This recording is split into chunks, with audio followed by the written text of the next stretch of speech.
This episode is brought to you in part by Pittsburgh Seminary's Henderson Leadership Conference, September 22nd to 24th, with Dr. Diana Butler Bass. Attend in person or online for lectures and workshops with strategies for ministry amid political and theological divisions. Visit www.pts.edu/Henderson.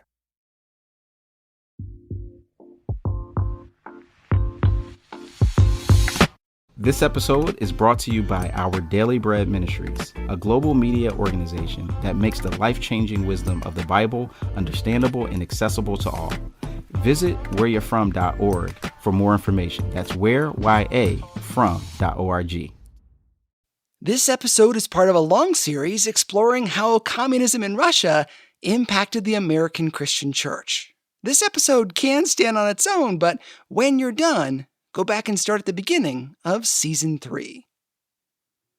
The most popular fruit in the United States is the banana.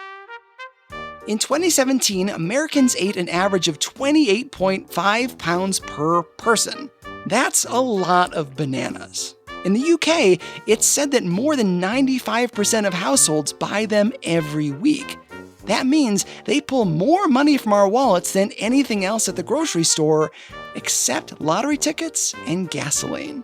All that to say, we love bananas, smoothies, ice cream sundaes, or as a quick breakfast.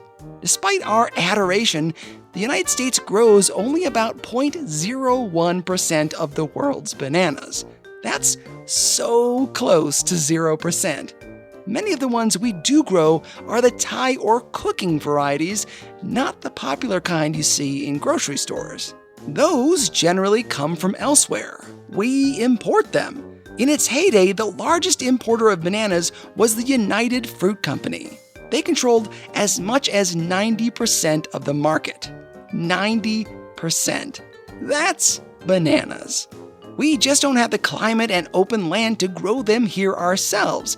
We have to look outside our borders. But where? United Fruit saw an opportunity in Guatemala, the Central American country just south of Mexico. A former executive for the company once said, and this is an actor reading this, Guatemala was chosen as the site of the company's earliest development activities because at the time we entered Central America, Guatemala's government was the region's weakest, most corrupt, and most pliable. Okay, so wait, those were the selling points? Listen, I've studied a fair bit about corporations that behave badly, and if they go looking for that stuff, you know something shady is about to go down.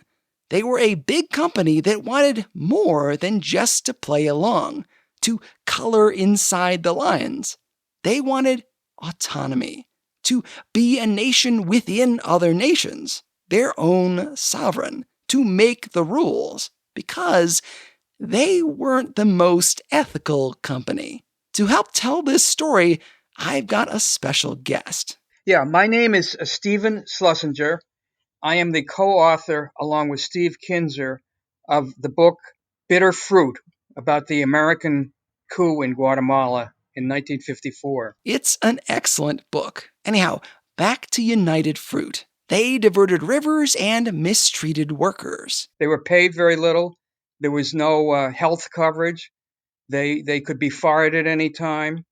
They were indentured servants in many ways. And so it was a very miserable life under the auspices of that corporation. A 1928 workers' strike in Colombia ended with hundreds, if not thousands, of workers dead. United Fruit had a reputation as a bully. They had the money. They had connections. So, in the 1950s, when a new power threatened their empire in Guatemala, United Fruit decided to employ a tactic that would be very helpful to their cause. They told God-fearing Americans that godless communists were taking over. You're listening to the show that uses journalistic tools to look inside the Christian church. We press pause on the culture wars in order to explore how we got here and how we can do better. I'm Chris Staron, and this is Truce. This episode is brought to you by No Small Endeavor, the acclaimed podcast from Great Feeling Studios and PRX. In each episode, host and award-winning theologian Lee C. Camp sits down with courageous and impassioned people, like Hollywood legend Rob Reiner and civil rights hero Reverend James Lawson, talking about what it means to find true happiness and flourish in day-to-day life. And if you're looking for somewhere to start, why not check out the recent episode with award-winning journalist and best-selling author Tim Alberta on Christian nationalism's role in the Republican Party. Follow No Small Endeavor on Apple Podcasts, Spotify, or wherever you get your podcasts.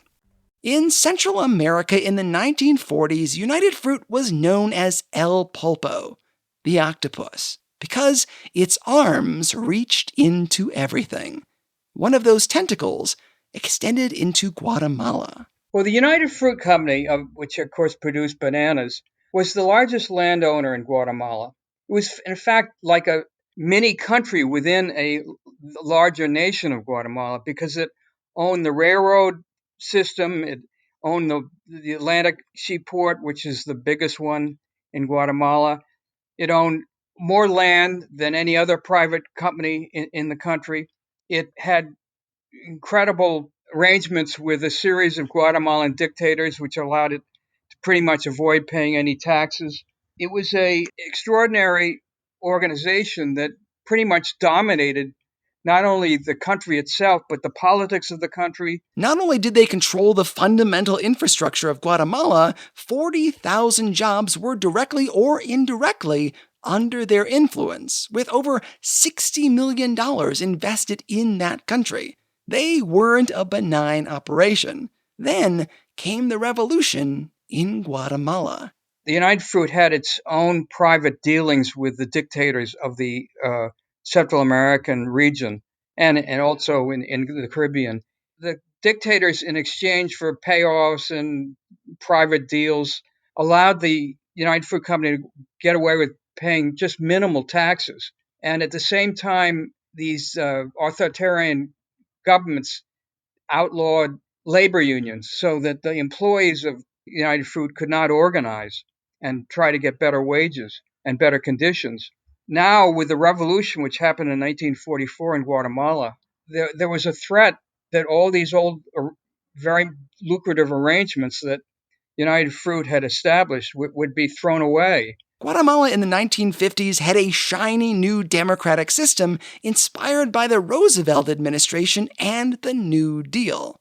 People could vote, except illiterate women, and they forced companies to pay in actual currency instead of certificates that were only good at company stores. Citizens had freedom of the press and the right to organize, and they established a Congress. Military leaders could not be in charge. Term limits were put in place and limits were made on presidential power. Laws were enacted to ensure safe working conditions, which, United Fruit was probably not that excited about.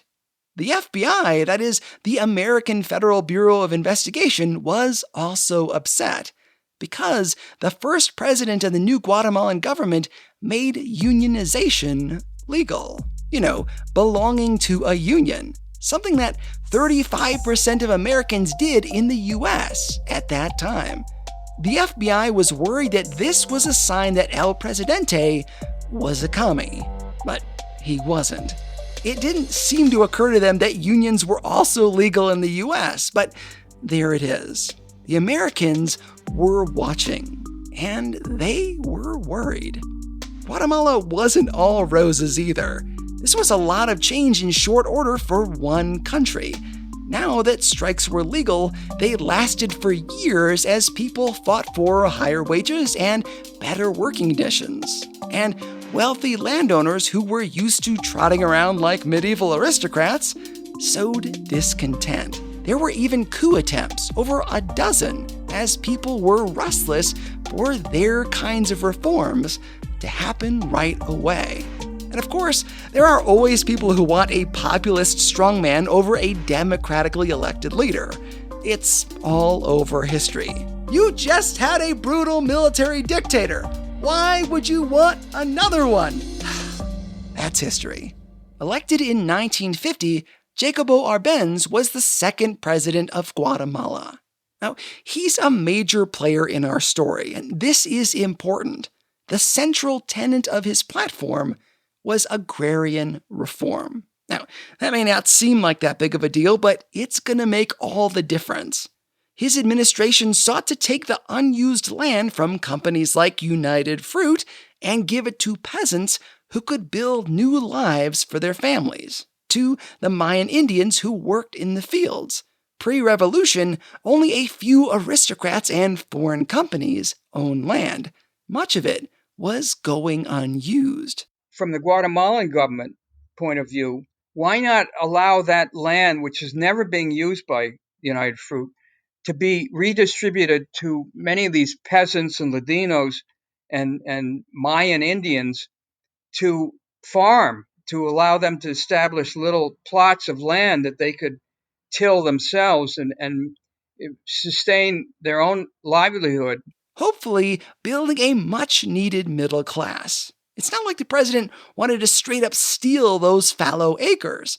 Companies would be paid based on what they'd claimed the value was on their tax forms in previous years. Problem was, United Fruit had been undervaluing their land so they could cheat on their taxes. Arbenz himself also lost a bunch of land he'd inherited in this deal too. He wasn't just hitting the coffee and banana companies, but also his own holdings. Kind of a bold move. But to American eyes searching the world for Russian influence, this looks suspiciously like redistribution of wealth. Some of you are probably yelling at your podcast player, "That's communism!" It's not, technically, because remember from a previous episode, communism is when the government owns the land and gets the profit. This plan was about giving unused land to people who otherwise couldn't afford it for a small percentage, not the whole thing. So, not textbook communism. That's not to say that there were no communists in the country. There were 4,000 registered in Guatemala, out of a population of 3 million people. So, it's not that significant. They were active, some holding lower political offices, but nothing too significant. Okay, so United Fruit got their undies all in a twist. What could they do to get back to the good old days of corrupt pre-revolution government, when things worked in their favor? Step 1, change American public opinion. United Fruit organized press junkets from 1952 to 1954 for publications like Time, Newsweek, and the Christian Science Monitor to tour Guatemala and experience for themselves what a communist mess it was, in the eyes of the corporation. Members of the press stayed on for a very selective schedule, seeing the humane banana plantations and talking to government officials who, maybe it's no surprise, also happened to work for United Fruit. The press didn't ask questions, yet, and went home to spread the company's story. Their spin. Step 2, lobby. United Fruit had friends in Washington, including lobbyists with connections in Congress. Their goal? Frame the land grab as a sign of spreading communism and, therefore, a threat to the United States. The U.S. government knew that this was not the case. President Arbenz was not a communist threat. The CIA released a now declassified report on October 10, 1952. You can read it for yourself. I'll post the links on the website. It says, in part, although President Arbenz appears to collaborate with the communists and extremists to the detriment of Guatemala's relations with the U.S., I am quite certain that he personally does not agree with the economic and political ideas of the Guatemalan or Soviet communists, and I am equally certain that he is not now in a position where they can force him to make decisions in their favor. Interestingly, for those who have been tracking with this whole season, the first reason for this opinion was the president's social reform ideas stem from the U.S. New Deal rather than from Soviet communism. They learned it from watching us. He wasn't a communist, but a Roosevelt supporter. The land redistribution was more akin to the New Deal than communism, according to the CIA. The report even noted that overthrowing him would be a mistake, giving rise to more extreme ideologies. But remember, not everyone in the U.S. liked the New Deal, especially not those in power in the early 1950s. That didn't matter. United Fruit was under attack. Well, it was being paid for land it wasn't using. They found an ally in John Foster Dulles. Yes, the man the D.C. area Dulles Airport is named after. Dulles is an interesting guy. He was Secretary of State under President Eisenhower. Both men were outspoken about religion. Dulles himself, an elder of his Presbyterian church and a leader in the National Council of Churches. Eisenhower referred to him as an Old Testament prophet. A White House press secretary thought he was more like a Puritan. This was the era of public religion in the United States, when Hollywood was cleaning up its act and monuments were built to the Ten Commandments, the National Prayer Breakfast, and God was on the money. Prayer meetings happened in official offices. Billy Graham preached crusades on TV. In 1954, Dulles was one of the men on hand to introduce a new postage stamp featuring the words, "In God We Trust." In January of 1954, the State Department published a pamphlet called The Secretary of State on the Faith of Our Fathers. That pamphlet, written by Dulles, said in part, "Our American political institutions are what they are because our founding fathers were deeply religious people." And he advocated that those institutions should remain places of faith. Church wasn't the only place Dulles had connections. He'd been part of one of the oldest law firms in New York and was rumored to have earned more corporate billings than any other lawyer in America. One of his former clients was United Fruit. Yeah, now the Dulles brothers, Allen Dulles, who was head of the CIA, John Foster Dulles, who was Secretary of State, both had worked as lawyers for United Fruit in the 1930s. They knew the corporation very well. They knew the head of it. They knew the key executives in it. And furthermore, the executive secretary to President Eisenhower himself had worked at United Fruit. So when lobbyists entered the halls of powerful people, they had a captive audience. Secretary of State Dulles was an avid anti-communist, friends with Joseph McCarthy, the guy who organized witch hunts in the U.S. government to ferret out suspected communists and ruin their reputations. Now, many people in the United States were worried about communism in the 1950s. Communist governments had killed more of their own people than any other ideology in recorded history. Their own people, not just outsiders. Russia actively imprisoned people in labor camps who disagreed with the Bolsheviks, or who did anything suspicious like being religious. I cover this in detail at the beginning of the season. Communism was a real active threat, just not in Guatemala. Guatemala under Arbenz would be considered today's terminology as a social democratic kind of government. You know, the ones you see all over Europe, for example, that are left of center, but they aren't communist. And they're freely elected, and they have a democratic ethos to the way they govern. But in the Cold War atmosphere of the early 1950s, when the U.S. felt threatened by a possible attack by the Soviet Union and its communist philosophy, there was a heightened fear that any even marginal threat to the United States within its own area of influence, namely Latin America, was regarded with exaggerated fear by Washington. United Fruit could use that fear to their advantage, win hearts and minds in the court of public opinion. So they got Dulles on board. Once he had his mind set on something, he would not let it go. Winston Churchill once said of Dulles that he was the only case I know of a bull who carries his china shop with him. That's really clever. With the media campaign underway, Dulles and his brother Allen, who was the director of the CIA, got to work. Dulles saw this as a crusade of good versus evil, between a righteous nation and an evil empire. They enlisted two major players, E. Howard Hunt, who would later become a household name for breaking into the Watergate Hotel for President Nixon, and John Peurifoy, who had the reputation of being like an old-school mobster who, quote-unquote, loved action. Peurifoy would act as ambassador. In 1953, he had a famous 6-hour dinner with President Arbenz, their only in-person meeting.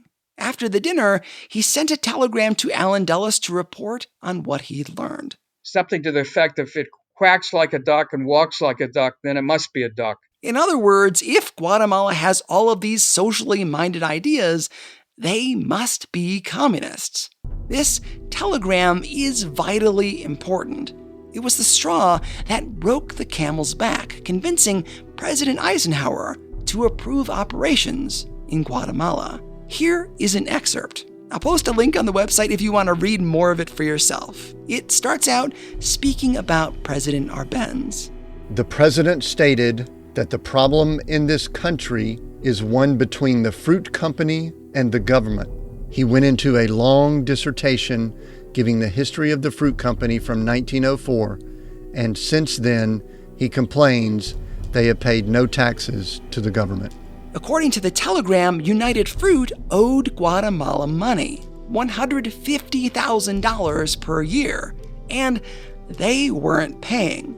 There are two more valuable quotes. Normal approaches will probably not work in Guatemala. The candle is burning slowly and surely, and it is only a matter of time before the large American interest will be forced out completely. And if Arbenz is not a communist, he will certainly do until one comes along. The head of the CIA told Peurifoy, essentially, go dig up a new leader for Guatemala. They found their man in Castillo Armas. Armas worked with the CIA to organize counter-revolutionary armies in Honduras and El Salvador. He'd tried and failed to overthrow Guatemala in 1950. And don't worry, this guy sounds fishy to me too, but the US government saw in Armas a pliable anti-communist leader. So they went for it. They had their puppet in place. Now they just had to change the minds of people in Guatemala. The CIA chose to do this through the Catholic Church. Yes, the Catholic Church at that time was a very conservative religious organization. And the Archbishop in Guatemala had secretly been in touch with both Peurifoy, our ambassador to Guatemala at that time, and with CIA agents of various sorts. And he fully supported what was going on. He was very close to the wealthy elite in Guatemala. A lot of the money for the church came from them. Having seen Europe, like Poland and other Catholic countries that had been taken over by the Soviet rule under Stalin, he could see what in his own mind was a peril now for Guatemala. The Archbishop in Guatemala issued a letter stating that Catholics should rise up against communists, meaning Arbenz, who, again, was not a communist. The CIA distributed the letter widely. With the church on their side, they turned to the military. They spread the cash around and told military leaders that their job was simple. When the uprising comes, just don't do anything. Okay, so public opinion abroad and at home? Check. Military leaders in your pocket? Check. What about leaders of other countries? The Secretary of State took care of that on March 4th, 1954. John Foster Dulles, Secretary of State at that time, had gone to a meeting of the Organization of American States, which is the regional organization for Latin America, and made a big stir about what was happening in Guatemala and tried to get a resolution passed condemning the efforts of Arbenz in his land reform program. And he did succeed in that. The nations present signed the deal. I mean, of course they did. If they refused, they could risk losing aid from the United States. Guatemala was effectively on its own.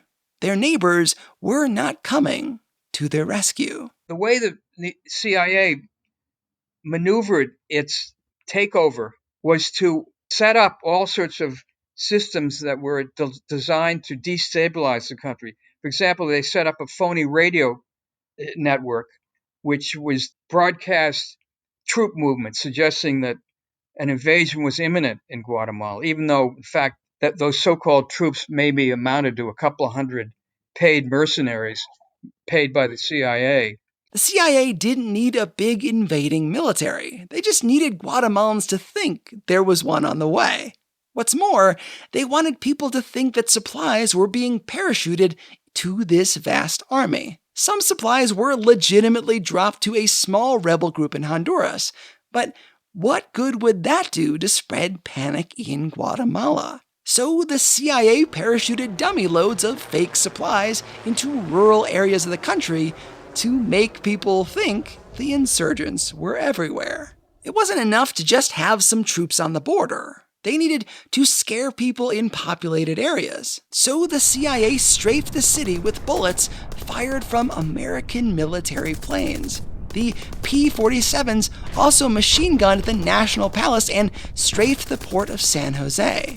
Later, a school, the city center, airport, and more. Now, the goal wasn't to kill people, but to spread terror, to make residents imagine a coming American invasion. And they needed to frame the Guatemalan government as communist. There was an effort to plant Soviet-style literature in various places around the country to suggest that that's proof of the communist effort to infiltrate and undermine Guatemala. Arbenz, backed into a corner, needed weapons. He knew the Americans were going to oust him, but nobody would help. The Guatemalan government tried to buy weapons from the United States, but we weren't going to sell them guns so they could shoot at us. And none of our allies were going to sell either. I think it must have felt to the leaders of Guatemala like they were being gaslighted. The Americans denied that they were playing a role in this insurgency, but they also refused to help. American planes were shooting at their cities, but the American ambassador denied that there had been any bombings at all. So what could they do? Arbenz bought weapons from communists because they were the only people willing to sell. Soon, the rebel army, which had been mustered by the CIA's meddling, was on the border. Members of the foreign press were not allowed into the country to do real reporting, find out what was actually happening. Instead, representatives of United Fruit handed out bulletins stating all the journalists needed to know. Stuff like body counts and statistics for them to print back in the United States. Also, the rebels took pictures of villagers with guns, which were, in reality, staged photos of confused locals who had just had a gun thrust into their hands. Come on, foreign press, why go to the battlefield with all that blood and danger? Just stay in your safe zone. We'll give you what you need to know. No surprise, the information was misleading at best. President Arbenz was running out of options. The Guatemalan military did not have Arbenz's back. They would not support him, even as men were killed and a ship was sunk.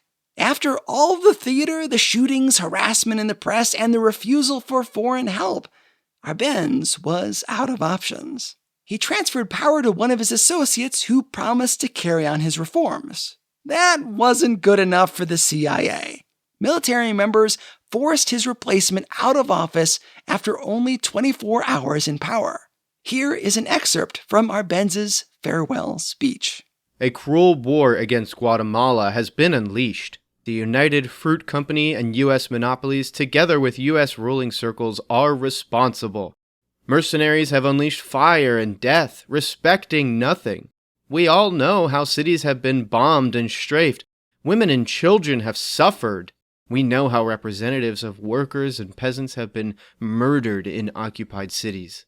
That was an act of vengeance by the United Fruit Company. And he continued, They have blamed their actions on the pretext of communism. The truth is elsewhere, in financial interests of the United Fruit Company and other U.S. firms that have invested much in Guatemala. On July 3rd, 1954, Castillo Armas, took power. An anti-communist, pro-United States leader. Our man in Central America. After Armas took over, the land reform program was repealed. United Fruit got back all this land. United Fruit got back its arrangements on very minimal tax charges. United Fruit was able to ward off any labor organizing that had started to take place under the Arbenz government. Guatemala went back to the 1943-44 period, just before the revolution, where the traditional dictatorship took over and ran the country. The people of Guatemala had to endure horror as their country was ruled by a succession of military dictators, not a democratically elected leader. And in fact, the worst part of it all is that an insurgency grew up out of the ashes of the Arbenz government to try to reclaim the democracy that had been eradicated by the CIA. And this led to a civil war which went on for the next 2 decades, in which over 2 million Guatemalans were killed. Can you imagine that? 2 million. And only in recent decades, starting maybe 20 years ago, did Guatemala finally come to a negotiated peace under the auspices of the United Nations. Within weeks of the coup, 7 employees of United Fruit who had been labor organizers were murdered. New labor unions were outlawed and old ones were disbanded. United Fruit, after 7 years of agitating, turned the country upside down for profits. And I might add, too, and one of the odd consequences of the U.S. coup in Guatemala is something that happened today. You know, you have lots of Guatemalans today who are trying to cross our borders into the United States to get jobs. Well, why are they doing that? From my point of view, I trace it all the way back to that American coup in Guatemala in 1954, because had we not intervened in 1954, I suspect you might have started to build up a true democratic society in Guatemala that would have been today an exemplar of what democracy is all about in Central America, the way Costa Rica has been since 1948. It might have radiated the virtues of democracy to the neighboring countries of Honduras, Nicaragua, and El Salvador, in such a way that would have forestalled the continuation of dictatorships in all those 3 countries. You might have built up societies that had middle classes, that had true democratic rights, that were able to employ the peasants and Ladinos who were otherwise jobless. And you might not have had today all these individuals streaming into Mexico and trying to get jobs in the United States. So, in many ways, what happened in Guatemala still has an impact today. This story is vitally important to Season 3 of Truce. You may not see the connection just yet, and that's okay. I'll explain it. We've spent the last year discussing how the rise of communism impacted the United States, how it created an era of public faith, mostly during the Eisenhower administration in the 1950s, when many in the American government positioned this country as a Christian nation. They backed up that claim with celebrations and public displays of piety. Billy Graham was on television holding crusades across the country. The economy boomed. People in government held prayer meetings. But our fear of communism led us to do many things that were, let's say, questionable. We were in the business of wanting our people in power. I'll give you some examples. Iran in 1953. The Dominican Republic in 1961, Congo 1960, South Vietnam 1963, Brazil in 1964, and Chile in 1973. Other attempts were made too. We attempted to overthrow Fidel Castro in Cuba, but he was not as easily deposed. Not even when we attempted to kill him with an exploding cigar. It's important to reinforce the fact that communism was spreading across the globe. Having a communist stronghold within close distance to the United States would prove a real threat. Communists murdered millions of their own people. They suppressed speech and religion. They demanded complete loyalty. But in our fight against them, we used unrighteous methods, lies, firing on innocent civilians. We touted democracy and then deposed democratically elected leaders, and some dictators too. In claiming that these were the actions of a godly nation, we wounded our witness both here and abroad. Let's consider a question from earlier this season. Is the United States an empire? As we discussed a few months ago, because of technology, it is no longer necessary for an empire to have a physical presence in a foreign land in order to exert control. The United States was able to wield influence in Guatemala with only a few boots on the ground. If some of us are going to tie our faith to the United States, we really should know our history. Americans did all of this out of fear of communism. That's how this story fits into this season. Stories like this also point to a bad habit we have in the United States. If we don't like something, we can just call it communism. Don't like discussing racial tensions in the US? Call your opponent a Marxist. Don't want to fix our healthcare system? Label it socialist. Don't want to pay your workers a living wage? Put out a press release saying that protesters are leftists. That's what United Fruit did. And that's one of the enduring legacies of the Cold War. Don't like something? Call it communism. But you and I know that's too simple. In reality, ignoring workers, poverty, racism, and history in favor of name-calling is not what Christians should be doing. That kind of behavior is bananas.